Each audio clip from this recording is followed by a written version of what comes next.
Hola, mi nombre es Ethan y a continuación voy a realizar una presentación sobre las implicaciones éticas de la ciencia de datos. El contenido que vamos a estar revisando el día de hoy inicia con cuáles son los tipos de datos que existen, qué es el flujo de trabajo de la ciencia de datos, cuáles son las etapas principales de la ciencia de datos y en qué consisten, de qué manera se puede recopilar los datos, en qué formato se pueden encontrar los datos, de qué manera se almacenan los datos y finalmente, cuáles son los aspectos éticos que debemos considerar al momento de almacenar datos. En la era digital actual, la gestión y el análisis de datos han adquirido una gran importancia sin precedentes. Cada interacción, transacción y actividad en línea genera información valiosa que puede ser utilizada para tomar decisiones estratégicas en diversas áreas, desde la industria hasta la investigación científica. Sin embargo, la recopilación, almacenamiento y uso de datos plantea desafíos éticos significativos que deben ser considerados para garantizar la privacidad y seguridad de la información. En esta presentación se explorarán los tipos de datos, el flujo del trabajo de la ciencia de datos, las etapas clave en el procesamiento de datos, los métodos de recopilación, los formatos en los que se presentan, las opciones de almacenamiento y los principios éticos que rigen su gestión. Empezaremos por los tipos de datos. Los datos principalmente se clasifican en estructurados, no estructurados o semiestructurados. Los datos estructurados incluyen información organizada en bases de datos relacionables, como registros de clientes, transacciones financieras e inventario de productos. Los no estructurados, en contraste, abarcan contenidos en un formato fijo, es decir, imágenes, videos, grabaciones de audio y correos electrónicos. También existen datos semiestructurados como los JSON o XML, datos de sensores LOT y metadatos de imágenes, perdón, que combinan características de ambos tipos. Además, los datos pueden generarse a través de máquinas o el lenguaje natural. El flujo de trabajo de la ciencia de datos es un proceso estructurado que permite convertir información en conocimiento útil. Comienza con la recopilación de datos, seguida de su limpieza y procesamiento. Posteriormente se aplican técnicas de análisis y modelado, utilizando herramientas estadísticas o de aprendizaje automático. Finalmente se interpretan y comunican mediante visualizaciones y reportes que facilitan la toma de decisiones fundamentales. Las etapas principales de la ciencia de datos inician con la recopilación de datos, la cual consiste en la obtención de información de diversas fuentes, como lo pueden ser sensores, encuestas, registros administrativos y bases de datos en línea, seguido con la preparación y limpieza de datos, que consiste en la eliminación de errores, duplicaciones y valores atípicos para garantizar la calidad de los datos.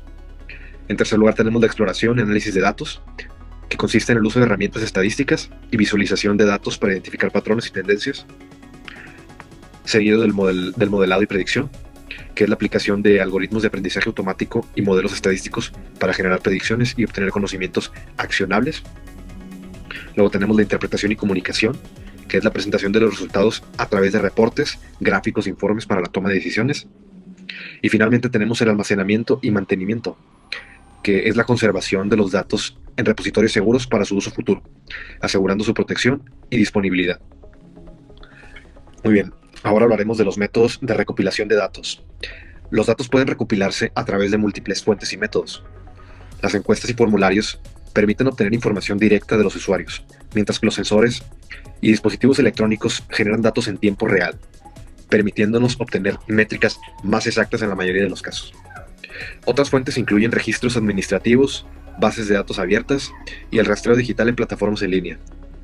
Es fundamental que los datos recopilados sean representativos y cumplan con principios de legalidad y ética. Siguiendo con los formatos de datos, estos pueden almacenarse en distintos formatos dependiendo la estructura y el uso de cada uno. Los formatos de texto como CBS, TXT y JSON son ampliamente utilizados para intercambiar la información. Las bases de datos emplean SQL para los datos relacionales y NoSQL para información no estructurada. En el ámbito multimedia, los archivos de imagen JPG y PNG y los de audio MP3, WAV y de video MP4, AVI tienen un papel crucial en la gestión de contenido digital. Asimismo, la computación en la nube permite almacenar y acceder a datos en plataformas escalables y accesibles desde cualquier lugar. Para el almacenamiento de datos, tenemos que la información se almacena en distintos sistemas dependiendo de sus necesidades de acceso y seguridad. Estos sistemas incluyen las bases de datos relacionales, bases de datos NoSQL, almacenes de datos, data lakes, servidores locales y plataformas en la nube. Ahora explicando cada una por separado, Iniciando por la base de datos relacionales, tenemos que estas utilizan un esquema estructurado basado en tablas con filas y columnas, las cuales emplean lenguaje SQL para gestionar y manipular datos y son ideales para aplicaciones donde la integridad y consistencia de los datos sea esencial. Las bases de datos NoSQL no siguen un esquema tabular rígido y pueden almacenar datos en formatos como documentos, clave valor, grafos o columnas. Son más escalables y flexibles, ideales para manejar grandes volúmenes de datos no estructurados o semiestructurados. Y algunos ejemplos de estos son el MongoDB, Cassandra y Redis. Los almacenes de datos o data warehouses en inglés son bases de datos optimizadas para la consulta y el análisis de datos históricos.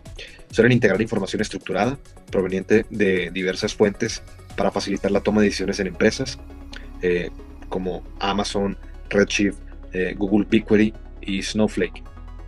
Siguiendo con los data lakes, tenemos que estos son repositorios que almacenan datos en su forma original, ya sea estructurados, semiestructurados y no estructurados, sin una transformación previa. Se utilizan para análisis avanzados como Big Data y Machine Learning, por ejemplo, AWS, S3, Azure Data Lake y Google Cloud Storage. Luego tenemos los servidores locales, que son infraestructuras de servidores instaladas físicamente en las instalaciones de una empresa. Estas brindan mayor control sobre la seguridad y el acceso a los datos, pero requieren altos consumos de mantenimiento y tienen una escalabilidad muy limitada. Por último, tenemos las plataformas en la nube, que estas proveen infraestructura de almacenamiento y servicios bajo demanda a través de Internet. Estos son escalables, flexibles y reducen costos operativos. Algunos ejemplos de plataformas en la nube son AWS, Microsoft Azure y Google Cloud. Los aspectos éticos en el almacenamiento de datos radican en la gestión de los mismos, ya que esta conlleva una gran responsabilidad en cuanto a ética. Por eso es esencial proteger la privacidad de los usuarios cumpliendo con regulaciones como el RGPD. La transparencia en el uso de información y la obtención de consentimiento informado son fundamentales. También se deben implementar medidas de seguridad como cifrado y anonimización para evitar acceso no autorizado. Finalmente, es crucial minimizar los sesgos en el análisis de datos para garantizar equidad e imparcialidad en la toma de decisiones basada en información digital. Sin más que agregar por mi parte, me despido. Muchas gracias.